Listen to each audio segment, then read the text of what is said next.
فرمایا تھا ان اللہ یرفع بہذا الکتاب اقواما، اللہ کریم اس قرآن کے ذریعے سے اقوام کو جو ہے بلندیوں سے نوازے گا۔ دیکھیں قرآن پڑھنے والے ان پہاڑوں سے پتہ نہیں کہاں کہاں سے اتر کر آتے ہیں اور گویا کہ قرآن پڑھ کر عالم بن جاتے ہیں۔ عالم بننے کے بعد اللہ نے ان کا اتنا مرتبہ رکھا ہے کہ وہ مالدار بھی پیچھے، وہ گورنر بھی پیچھے، وزیر اعظم بھی پیچھے، اور گویا کہ جرنیل بھی پیچھے کھڑے ہیں۔ وہ آگے کہتے ہیں اللہ اکبر تو سارے ہاتھ اٹھاتے ہیں۔ وہ رکوع میں جاتا ہے تو وہ بھی رکوع میں جاتے ہیں، وہ سجدے میں جاتا ہے وہ بھی سجدے میں جاتے ہیں۔ یہ مرتبہ کس نے دیا؟ نہ مال نے دیا، نہ دنیا نے دیا، نہ خاندانوں نے دیا، کسی نے بھی نہیں دیا۔ اللہ کے نبی نے فرمایا یہ مرتبہ جو ہے یہ قرآن کے ذریعے سے ملتا ہے۔ یہ قرآن جس کے سینے میں آ جائے گا وہ سینہ اونچا ہو جائے گا، جس کے سینے میں آ گیا وہ بدن اونچا ہو جائے گا، اور جس سینے میں آ گیا اس کا مقام اونچا ہو جائے گا۔ میرے بھائیوں، میں آج آپ کے سامنے بیٹھا ہوں، میرے پاس کوئی مالی حیثیت سے تعلق نہیں، خاندانی حیثیت سے کوئی تعلق نہیں، اگر یہاں بیٹھا ہوں تو اس قرآن کے ساتھ نسبت کی وجہ سے بیٹھا ہوں، قرآن کی نسبت کی وجہ سے، اللہ کی قسم، ورنہ میرے پاس کچھ بھی نہیں ہے، کچھ بھی نہیں ہے۔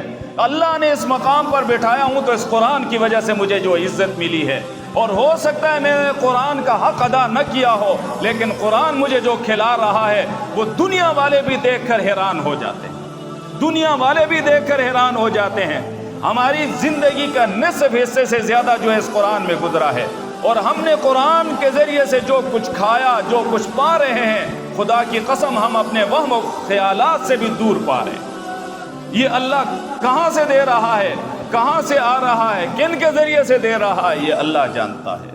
یہ مرتبہ اللہ نے دیا ہے۔ تو اسی لیے حضرت عمر نے فرمایا یہ ہے تو غلام ہے، آزاد کردہ غلام ہے، لیکن اس کو مرتبہ جو ہے یہ کہاں سے ملا؟ قرآن کے ذریعے سے۔ اور پھر میرے دوستو، نبی علیہ الصلاۃ والسلام نے فرمایا علم دین کی اہمیت، حضور کے فرمان کے مطابق سنیں، من یرید اللہ بہ خیرا یفقہہ فی الدین، اللہ تعالیٰ جس شخص کے ساتھ بلائی کا ارادہ فرماتے ہیں اس کو دین کی سمجھ آتا ہے۔ جس شخص کے ساتھ کیا فرماتے ہیں؟ بلائی کا ارادہ فرماتے ہیں، اس کو کیا دیتے ہیں؟ مال دیتے ہیں؟